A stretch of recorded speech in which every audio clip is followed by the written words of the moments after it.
გამარჯობა თქვენ უყურებთ მაცნეს სპეციალურ გამოშვებას TV25-ის კითხვებს დღეს ღია ეთერში ქვეყნის პირველი პირი გიორგი მარგველაშვილი უპასუხებს.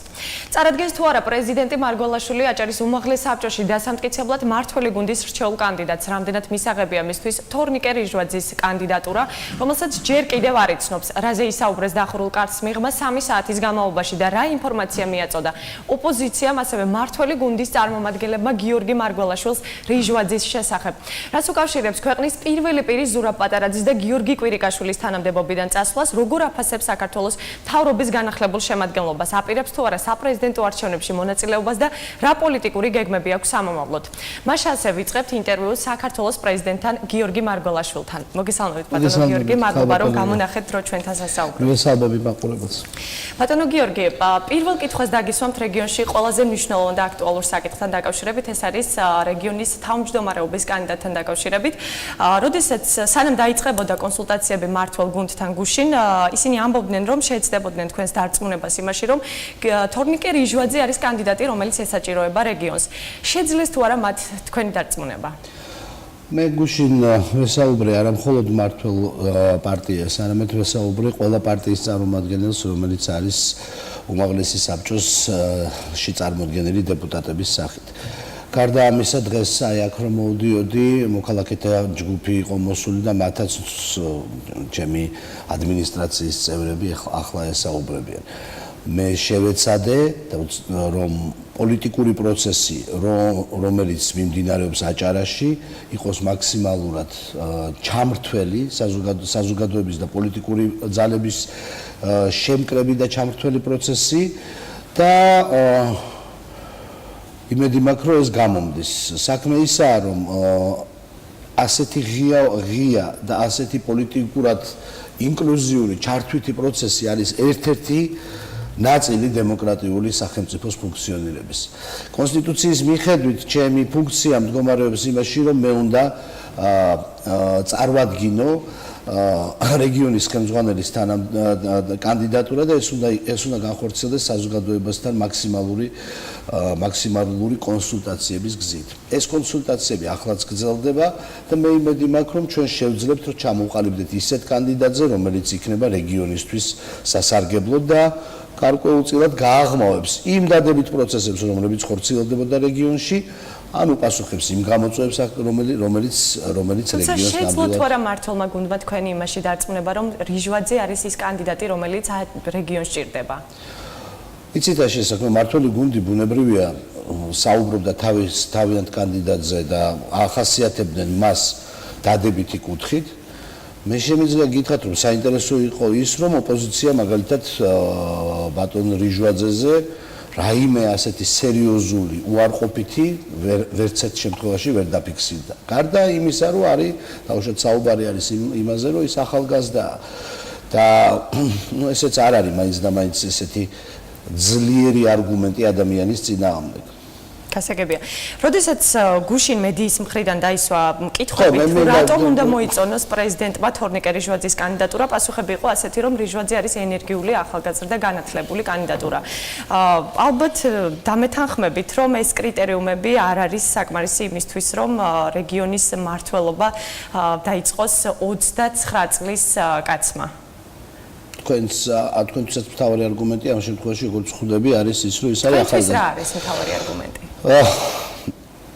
ჩემთვის არგუმენტი კონსულტაციების კონტექსტში არის ის, რას ფიქრობს აჭარის საზოგადოება. და არგუმენტი იქნებოდა ისეთი საკითხის წამოყენება მის დაუშვათ რომელიმე კანდიდატის წინააღმდეგ, რომელიც ნათლად მაჩვენებდა, რომ ეს ადამიანი რეგიონს და ქვეყანას არ გამოადგება. კიდევ ერთხელ, ახალგაზრდობა არ არის ამის ნიშანი. და კიდევ ერთი დამატებითი საკითხი, რომელიც ამ კონტექსტში მინდა ვთქვა, რომ ოპოზიციას სხვა კანდიდატი არ წარმოუდგენია. ჩვენ საუბრობთ პოლიტიკური პროცესის გაღმავებაზე და ყველა იყო ინფორმირებული იმის თაობაზე, რომ მე ჩამოვდივარ სწორედ ამ კონსულტაციებისთვის აჭარაში. ბატონო პრეზიდენტო, რამდენად ჯანსაღია პროცესი, როდესაც მხოლოდ ერთ კანდიდატზეა საუბარი? ამ შემთხვევაში ოპოზიციას არ ყავს კანდიდატი. და რატო არ ყავს ოპოზიციას კანდიდატი? როგორც თქვენ განაცხადეთ გუშინდელი შეხვედრის როგორ შეიძლება იყოს ჯანსაღი პროცესი, როგორ შეიძლება იყოს ჯანსაღი პროცესი, სადაც არ არის კონკურენცია. ხო? რა თქმა უნდა, დემოკრატია, პლურალიზმი გულისხმობს იმას, რომ იყოს სხვადასხვა პარტიები და ამ პარტიებს ჰქონდეთ ამბიცია საკუთარი კანდიდატის ასე ვთქვათ, გამოჩენის, ამ ადამიანის ბატონი იქნება თუ ქალბატონი, საზოგადოების წინაშე წარმოჩენის, ასე ვთქვათ, მისი პოპულარიზაციის. მე არ მგონია, რომ სწორია, როდესაც ასეთი კანდიდატები არ სახელდება. ამისთვის ჩამოვედი მე აქ. ამისთვის ჩამოვედი ის თაობაზე თავიდან ვთქვი, თბილისში არ დავბრუნებულ ვარ, არ დავბრუნდები მეთქი ბრიუსელიდან თბილისში, არამედ ჩავალ ბათუმში იმისთვის, რომ საზოგადოებას ვესაუბრო. როდესაც ოპოზიცია კანდიდატს არ აყენებს, ჩემთვის ამის ახსნა ძნელია და მე არც უნდა ვახორციელებდე ამ ახსნას. თქვენ გაქვთ შესაძლებლობა ესაუბროთ ოპოზიციურ ლიდერებს და კითხოთ, რატომ არ აყენებენ ისინი კანდიდატს. თქვენ მიეცით დრო მათ საფიქრებლად. დრო მათ დასაფიქრებლად დიდი ხანია ქონდათ. დიდი ხანია მე იმის თაობაზე რომ მე ჩამოვდივარ ბათუმში. აღარ განიხილავთ თქვენ თუ იმის თაობაზე რომ მე ჩამოვდივარ ბათუმში, ამის თაობაზე ცნობილი იყო დაახლოებით 10 დღით წინ. მე მოველოდი რომ ბათუმში მე დამხვდებოდა სერიოზული დისკუსია სხვადასხვა კანდიდატების შორის. მე ერთი კანდიდატი წარმომიდგინა უმრავლესობა ქართულმა ოცნებამ, მე ბატონ რიჟვაძეს დღეს უკვე შევხვდი და ვესაუბრე და რა სახის კონსულტაციები გქონდათ მასთან? საუბარი მქონდა რეგიონის თაობაზე, რეგიონის მომავალის თაობაზე და ყოველ პირველ რიგში იმ საკითხებთან დაკავშირებით, რაც შეეხება აჭარის როგორც საქართველოს შემადგენელი ძალიან მნიშვნელოვანი ტერიტორიული და პოლიტიკური ერთეულის გაძლიერებას და ქვეყნის გაძლიერებას ამ პროცესის შედეგად.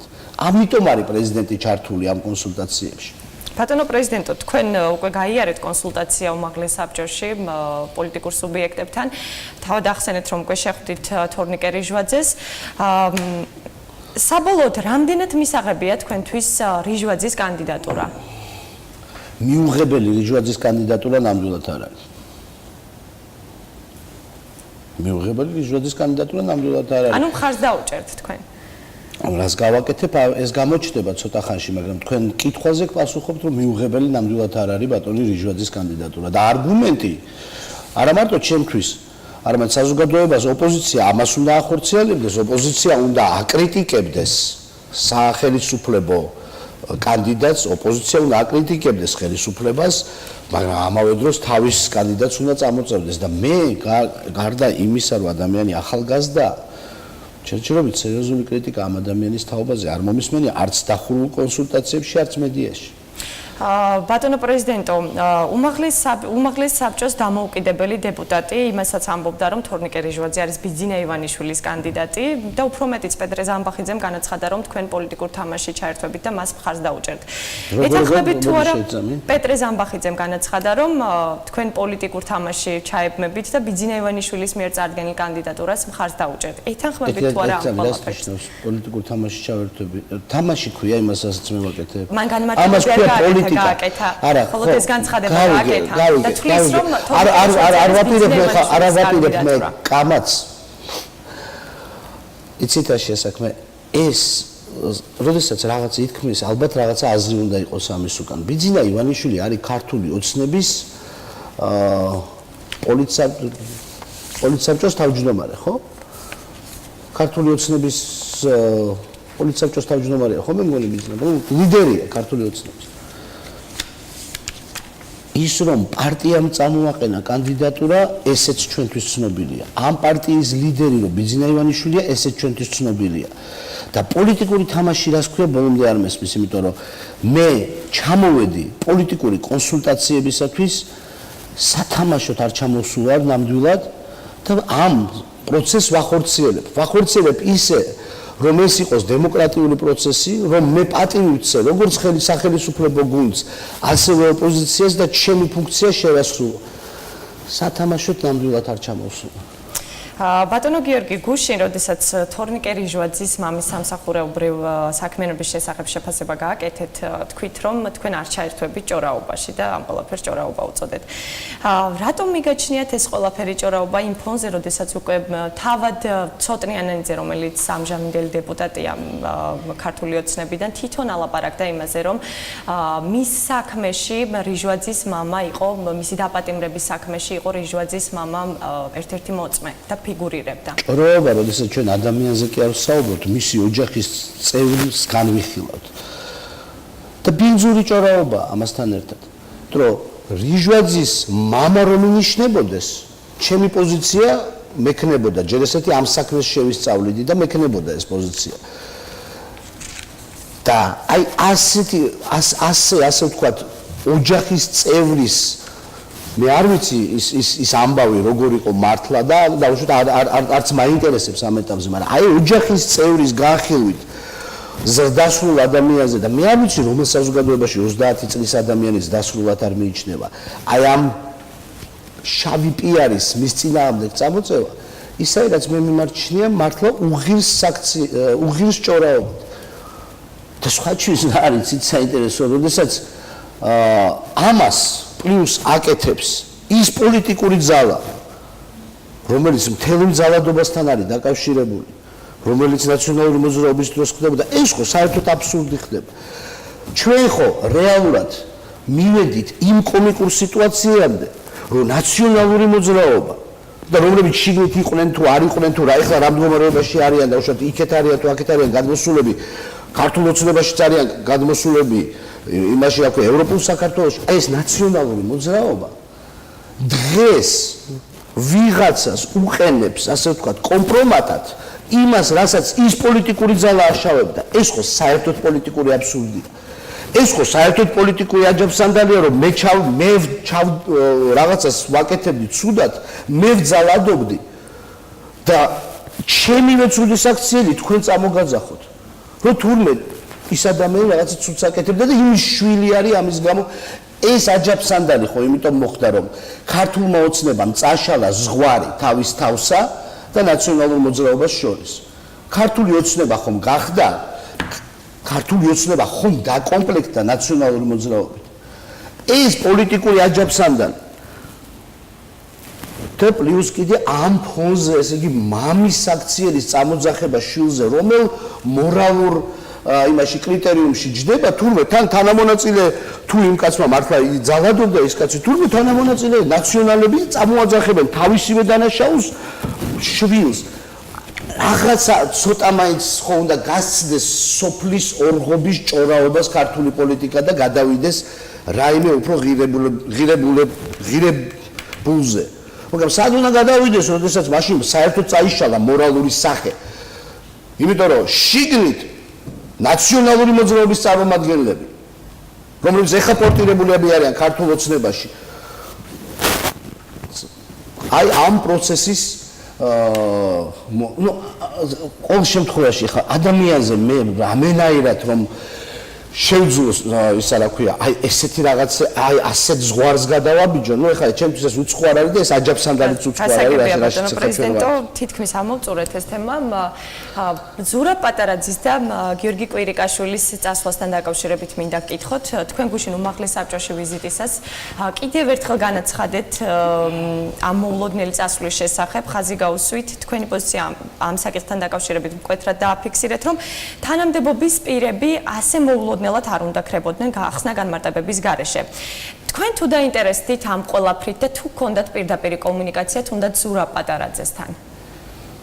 მე არ უნდა დავინტერესდე ამით პირადად და არ უნდა დაურეკო და არ უნდა ვკითხო. ჩემი ინტერესის და ჩემი, ასე ვთქვათ, ცნობის მოყვარეობის საკითხი არ არის ეს. ეს არის ქართული პოლიტიკის ცივილიზებულობის ან არაცივილიზებულობის საკითხი. ის კი არა რომ ძალიან მაინტერესებს, იმიტომ რომ ცნობის მოყვარე ვარ. პოლიტიკური კულტურის საკითხია. მე არ მithქვავს ეს მხოლოდ გუშინ. ერთი დღის წასული იყო, მე მგონი კვირიკაშვილი, აქ ბათუმში გამოვდიოდი, რაღაც ღონისძიება იყო და იქ დავსვი პირველად ეს საკითხი. იცით რა შეასახმე, ღირსად უნდა ამით ინერგება ძალიან არასწორი დამოკიდებულება საერთოდ პოლიტიკის მიმართ და მოქალაქეების მიმართ. ანუ თქვენ უნდა ჩათვალისწინებია მიწასვლის მიზეზები? შემთხვევით უცნობია. მაგრამ ის კი არა რომ მე უნდა ვიცოდე. თქვენ უნდა იცოდეთ. თქვენ ხართ ღირსი საქართველოს მოქალაქეები, რომ იცოდეთ ადამიანი რატომ მოდის მმართველობაში, ან რატომ მიდის მმართველობიდან.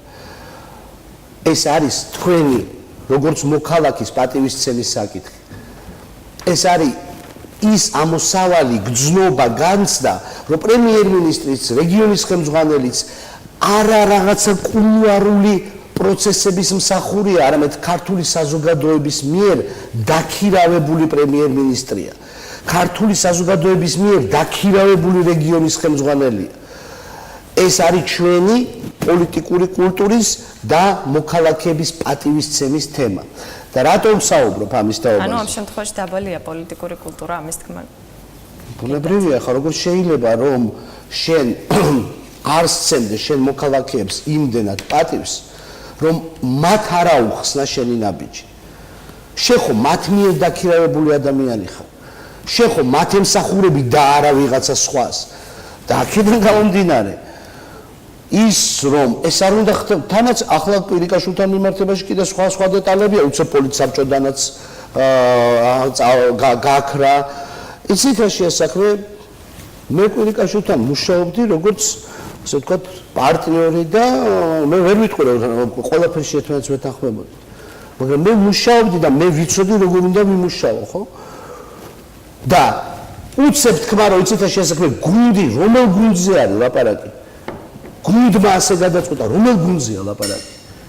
გუნდზე, რომელიც პატივს არ სცემს არც პრემიერს, არც მოქალაქეებს, უთხრას რომ რატომ წავიდა პრემიერ-მინისტრი.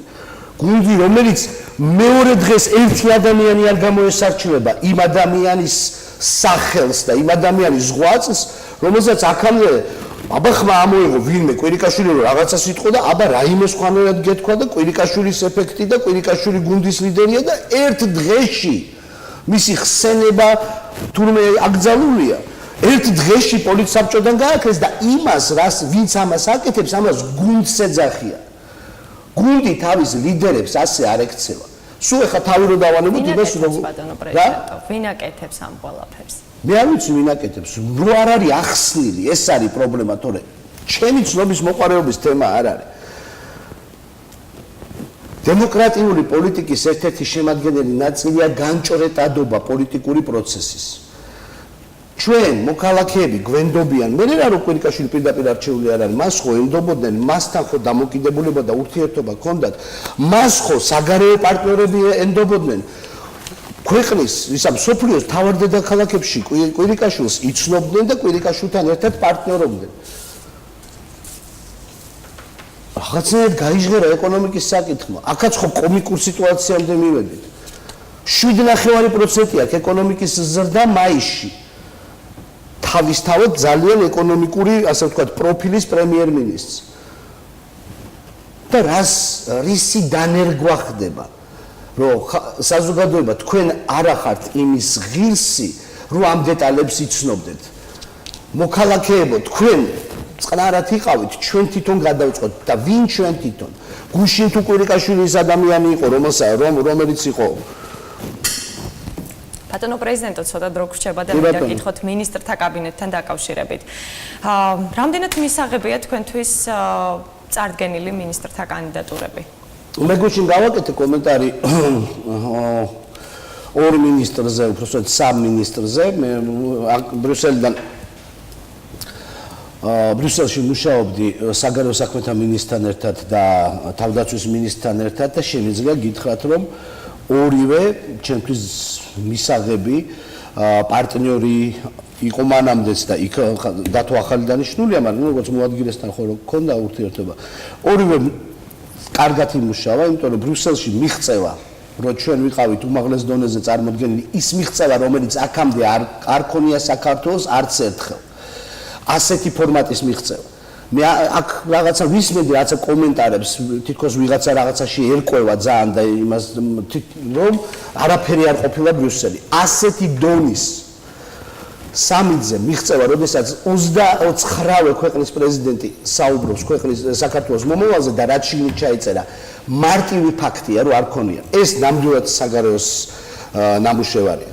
და ის რანაირადაც შეფასდა. მთავარი თემა სამიტის იყო ტვირთის, ასე ვთქვათ, გადანაწილების საკითხი და 2%-ის საკითხი თავდაცვის ბიუჯეტში, რომელ ქვეყანა ახორციელებს ამას, ეს იყო მთავარი საკითხი სამიტის. და საქართველოს სწორედ თავდაცვის მინისტრის სწორი მოქმედების შედეგად ამ თვალსაზრისით ძალიან ხარში გამართული ვიყავით, თვითონ 2%-იც არის, იმ 2%-ის 20% შეიარაღებაზე მიდის. ჩვენი მებრძოლები, მათი ტვირთი, რა როლსაც ისინი თამაშობენ, ჩვენ აი ამ რთულ სამიტზე ძალიან ისე ვიდექით.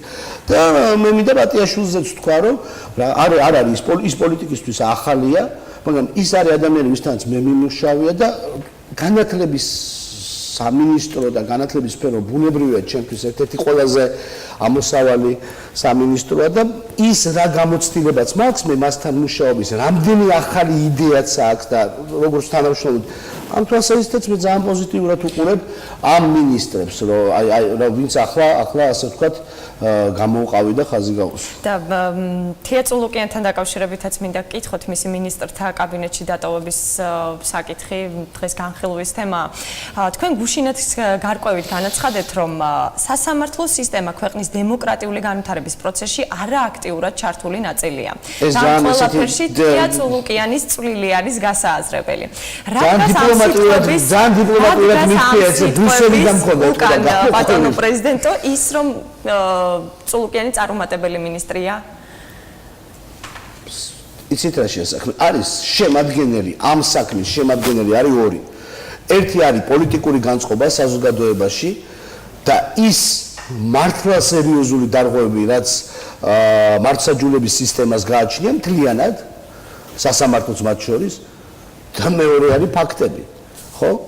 ჩვენ აი ამ რაღაც პიარულიმებს, ტალღებს, იმას, ამას რაღაცა მიქცევა, მოქცევები რაც იყო, რა მოყვა. და რა მოყვა, რომ სასამართლო სისტემა გამოსწორებულია, ცოტა ხნის წინ დაიდო ის კვლევა, რა ქვია,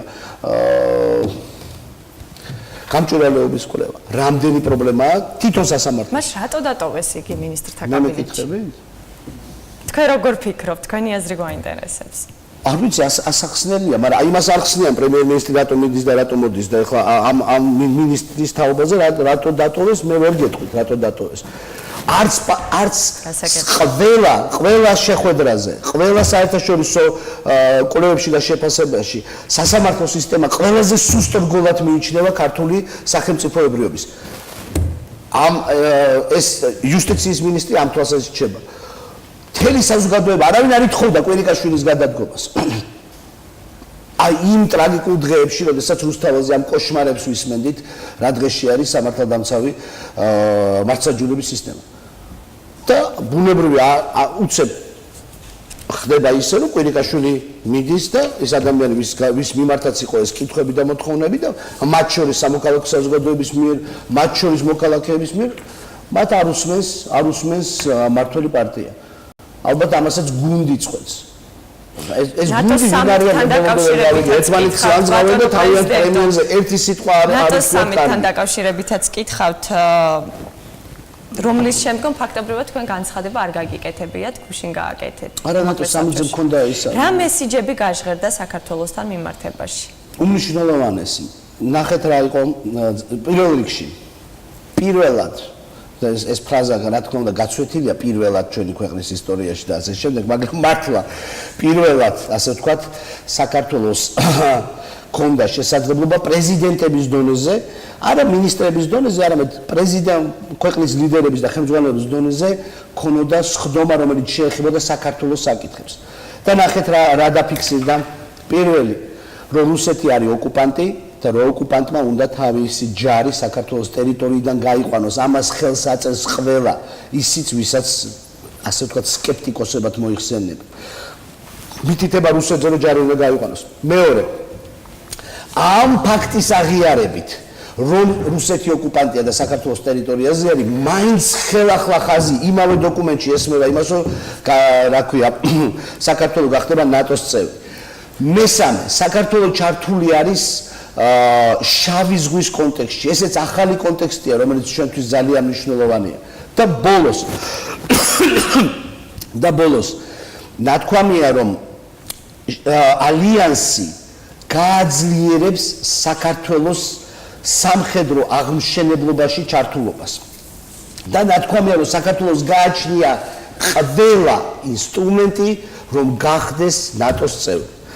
ახლა ერთი არის ექსპერტებისთვის საუბარი, მეორე არის საზოგადოებისთვის ამის მიწოდება და მე ვცდილობ რომ აი რაღაცა უფრო საჯაროდ ვთქვა რა ვითარება ამ სამიტის მერე. ამ სამიტის მერე არის ხარდაჭერა ჩვენი ძლიერი პოლიტიკური ნატოს მიერ. ამ სამიტის მერე საქართველოს შეიარაღებული და თავდაცვის უნარიანობის გაზრდაში კიდევ უფრო აქტიურად ჩაერთვებიან ჩვენი პარტნიორები და ისინი კიდევ უფრო აქტიურად იქნებიან წარმოდგენილ საქართველოში და ამასთან ერთად ამ სამიტის მერე ჩვენ მიწვეული ვართ ისეთ მაღალ ფორმატებში როგორც არის შავი ზღვის თაობაზე, ასე ვთქვათ, მის უსაფრთხოებაზე მუშაობა. თქვენ შეხვდით ამერიკის შეერთებული შტატების პრეზიდენტს. რა სახის კომუნიკაცია გქონდათ მათთან? იცით როგორ იყო, რომ ჩვენ გქონდა შეხვედრა დაგეგმილი მანამდე.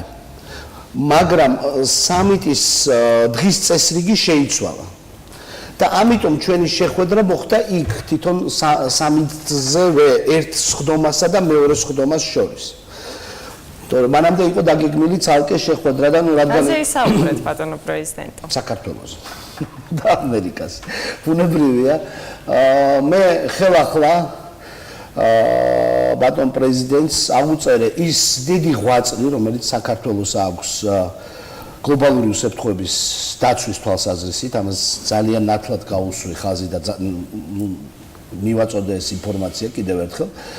მე ვესაუბრე მას იმ როლზე, რა როლსაც საქართველო თამაშობს რეგიონის თვალსაზრისით, რამდენად ძლიერი, ასე ვთქვათ, პარტნიორი არის დასავლეთის ამ რეგიონში და ამ რეგიონს რა მნიშვნელობაც აქვს, თვითონაც იცის და კიდევ ერთხელ ვუთხარი, რომ ჩვენი ორმხრივი ურთიერთობის ინტენსიფიკაციის დრო არის. ნატოზე იმდენად არ ვესაუბრე, რამდენიც ქართულ-ამერიკულ ურთიერთობებზე. თქვენ იცით, რომ მარტში როდესაც ვიყავი ვაშინგტონში, ინიცირება მოვახდინე საქართველოს პოლიტიკური, ასე ვთქვათ, შევთავაზე საქართველოს ხარდაჭერის აქტის შექმნა, რომელიც ცოტა ხნის წინ დარეგისტრირდა მართლაც, ასე ვთქვათ, ვაშინგტონში.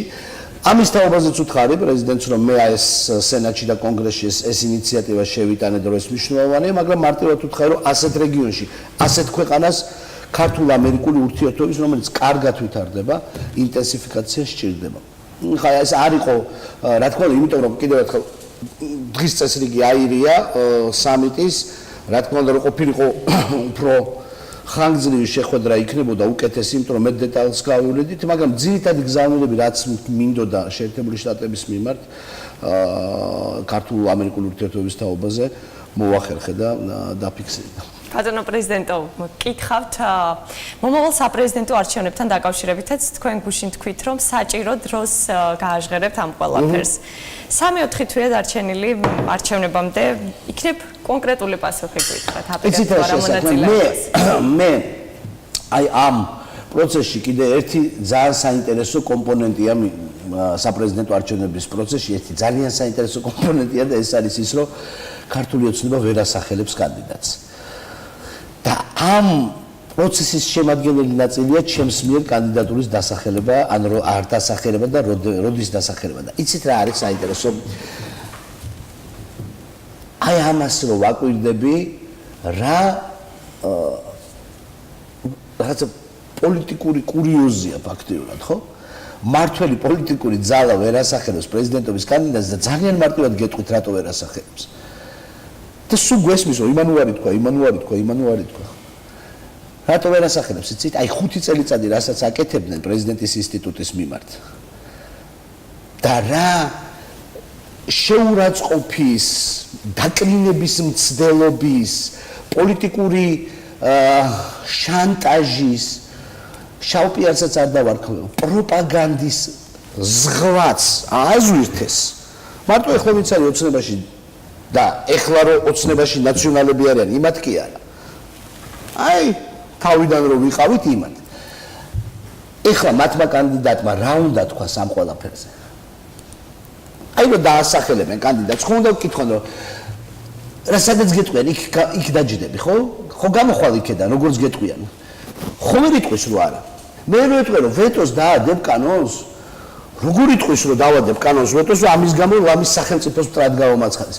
უშიშრების საბჭოს დაშლაზე ხო თანახმა ხარ. აი ეს იმდენ რაღაცაზე უნდა საკუთარ თავს მიეყენოს შეურაცხყოფა კანდიდატმა. იმიტომ რომ ეს შეურაცხყოფები 5 წლის განმავლობაში ხო დაგროვდა. რო ეტყვიან შენ ხასიათს გამოავლენ თუ იქნები ჭკვიანი ბიჭი ან გოგო. ხო კითხავენ ამას. იმდენ რამეზე აქ საპასუხო აი ამ კანდიდატს ექნება და იმდენ რამეზე უნდა თქვას რომ ვიქნები ხასიათს არ გამოავლენ, რასაც მეტყვით იმას გავაკეთებ, იმდენი შეურაცხყოფა უნდა მიაყენოს თავის თავს. არა იმიტომ რომ ოპოზიცია მიაყენებს შეურაცხყოფას, არა. ეს ყველაფერი ხო დაგროვდა. იმდენ რამეზე საკუთარ თავს უნდა მიაყენოს შეურაცხყოფა. უჭირთ კანდიდატის დასახელება. უჭირთ, იმიტომ რომ დააგროვეს ეს ყველაფერი. ხო კარგად თქვენს რომ ისა რა ქვია ცოტა ხნის წინ საერთოდ იმაზე იყო საუბარი რომ თურმე რა თქვენს ან სახელმწიფო სისტემას იძულებით ვარ ღვევ ან კორუფციაში ვარ გარეული ეს პარლამენტის თავმჯდომარემ რო თქვა და ხო უთხრა რომ წაბრძანდით პროკურატურაში რატომა იმდენი შეურაცხყოფა მიაყენეს პრეზიდენტის ინსტიტუტს მარტო გამოდის რომ თქვენ აღარ იყრით კენჭს არჩევნებში? საიდან გამოდის?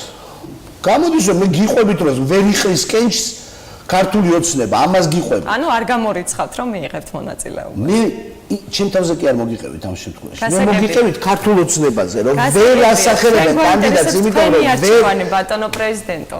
მიიღებთ თუ არა მონაწილეობას არჩევნებში. ჯერ კარგად ვუყურებ და ასე ვთქვათ, აი ამ პროცესს შევხედავ კარგად, როგორ რას იზამს ქართული ოცნება. და კვირიკაშვილი, ალასანია, უსრუფაშვილი, მარგველაშვილის გაერთიანება. ხომ არ არის მოსალოდნელი? ერთად არ ვიყავით. როდის დავიშალეთ? ერთი პრემიერ-მინისტრი გახდა, მეორე თავდაცვის მინისტრი, მე პრეზიდენტი. ან სულ ერთად არ მოვედით. უბრალოდ ეხლა ის პარტია აღარ არის, რომლის მეშვეობითაც მოვედით ერთად და იქ ბევრად უფრო მეტად ნაციონალური მოძრაობაა წარმოდგენილი ახლა ქართულ ოცნებაში, ვიდრე მე კვირიკაშვილი, უსუფაშვილი, ალასანია, სულ იქ ვიყავით, რა ვიცი, მე არსად არ წავსულვარ იქიდან. ანუ არ გამორიცხავთ. და რაც გაერთიანებას? რა ვიცი, როგორ გითხათ, გაჩნია რა თემაზე? რა საკითხზე უნდა გავერთიანოთ? სამომავლოდ პარტია. გასაგები. არა, მე ყოველ შემთხვევაში ჯერ ამის თაობაზე ესეთი რაღაც კონკრეტული რაღაცა ხედვა ან კონკრეტული პროცესი არ დამინახავს. და ბატონო პრეზიდენტო, ცოტა დრო გვაქვს დარჩენილი და რადგან საზოგადოებრივი ინტერესია მაღალი, კითხავთ ბიძინა ივანიშვილთან დაკავშირებით, თქვენი და ბიძინა ივანიშვილის ურთიერთობა. ჩემი და ბიძინა ივანიშვილის ურთიერთობა არ არსებობს. მასთან კომუნიკაცია. 5 წელიწადი არ მქონია ურთიერთობა. 5 წელიწადი არ მქონია ურთიერთობა, ჩვენ როდესაც ურთიერთობა გაგვირთულდა და დამთავრდა, იქ დამთავრდა. ამდენი წლის განმავლობაში ერთი და იგივე რამეს ვაუბრობ. როდესაც საუბარი არის ჩრდილოვან მმართველობაზე, მე ვერავინ ვერ მეტყვის ამას, იმიტომ რომ არ ყოფილა ელემენტარულად ურთიერთობა. დამთავრდა ურთიერთობა და იმის მერე აღარ მქონია მე შეხება. და მის პოლიტიკაში ოფიციალურად დაბრუნებას როგორ აფასებთ? დადებითად. იმიტომ რომ აი ეს მსჯელობა, რომ ჩრდილოვანი მმართველობა და რომ ვერ ჩამოყალიბდა ეს ქართული ოცნება რაღაცნაირად რომ უხერხულად რომ იშმუშნებიან ამ რაღაცა საკითხებზე, ეს მაინც დამთავრდება. იმიტომ რომ ეს ქვეყნისთვის შეურაცხყოფელია. როგორც მინიმუმ ამითი არის კარგი. იმიტომ რომ ეს როდესაც აი მუდმივად უცხოეთიდანაც არ ითქვეთან ჩრდილოვანი მმართველობა და ვერ ჩამოყალიბდნენ რომ რაღაცა ისე ცოტა მხრებში გასწორებულად უპასუხონ რომ იცით რა არის ან არ არის. აი ეს უხერხული შმუშნა იყო ეს 5 წელიწადი, ხო? ეხლა ხო აღარ არის, იმიტომ რომ ოფიციალურად ბიძინა ივანიშვილი პარტიის თავმჯდომარეა. ხო? ეს ნამდვილად კარგია. მე მივესალმები კიდევ უფრო აქტიურ ჩართვას. იმიტომ რომ როდესაც ლაპარაკი არის რატომ წავიდა კვირიკაშვილი და ამაზე არ ვიცით პასუხი და რაღაცნაირი თითქოს ამაზე არის ლაპარაკი რომ იქ რაღაცა არა ითქვა კიდევ რომ პარტიის თავმჯდომარესთან მქონდა განსხვავებული აზრი. არ ჯობია რომ პარტიის თავმჯდომარე როგორც ნორმალურად არის იყოს პრემიერ-მინისტრი. და მაჭარაში მტკივნეული თემა ბიზინა ივანიშვილის მიერ ხეების ტრანსპორტირების საკითხი. რასაც ხშირ შემთხვევაში ინფრასტრუქტურა ეწირება, ფუჭდება გზები, მწვანე ქარსაცავი ზოლი იჩეხება. თქვენ რა პოზიცია გაქვთ ამასთან დაკავშირებით? ძალიან ულამაზოდ ჩანს. ძალიან ულამაზოდ ჩანს. ხა დანარჩენი მე ვერ გეტყვით არა მაქვს შესწავლილი რამდენი გზა გაფუჭდა ან რამდენი დაიგო ან რა ასე ვთქვათ რა დეტალები არის მან რამდენი ხე მოიჭრა ულამაზოდ ჩანს. შესახედა. პირველი საინტერესო სანახავი იყო ხე რომ იცურავდა, მაგრამ აღარ დამთავრდა უკვე ცოტა და ბოლოს რომ შევაჯამოთ აჭარაში ვიზიტი, ეს კონსულტაციები და რაიმე სათქმელი თუ გაქვთ აქაური მოსახლეობის. ძალიან მიყვარხართ და მიხარია, როდესაც ხედავ რაღაცა უკეთეს ბათუმს, სხვა ჩვენს მე პატარაძესთან ძალიან ისეთი კარგი ის მქონდა, იმიტომ აქტიური ადამიანი იყო და ბევრს მიყვებოდა მთიანი აჭარის თაობაზე, მე ყოველთვის არ მაქვს ხოლმე შესაძლებლობა თვითონ წავიდე იქ, ძალიან მახარებს ბევრი რაღაც სიახლე, რომელსაც აქ ხედავ, მე ვიცი რომ ეს უშუალოდ არ ითარგმნება ჯერ კიდე მოსახლეობის უკეთ ყოფნაზე, მაგრამ გასახარი და სანახავი და გასახარებელი ბათუმში ნამდვილად არის ყოველ ჩამოსვლის ყოველ ჯერზე და მინდა რომ ეს ყველაფერი აი ამ ვიზუალიდან თითოეული აჭარელის ცხოვრებაზე გადაითარგმნოს. როგორც უცე ეს ჯერ ასე არ არის. მადლობა ბატონო პრეზიდენტო, წარმატებებს გისურვებთ. დაგემშვიდობებით, მაყურებელს კი შევახსენებ, რომ ეს იყო ექსკლუზიური ინტერვიუ საქართველოს პრეზიდენტთან გიორგი მარგველაშვილთან, მათი სპეციალური გამოშვება დასრულებულია ნახვამდის.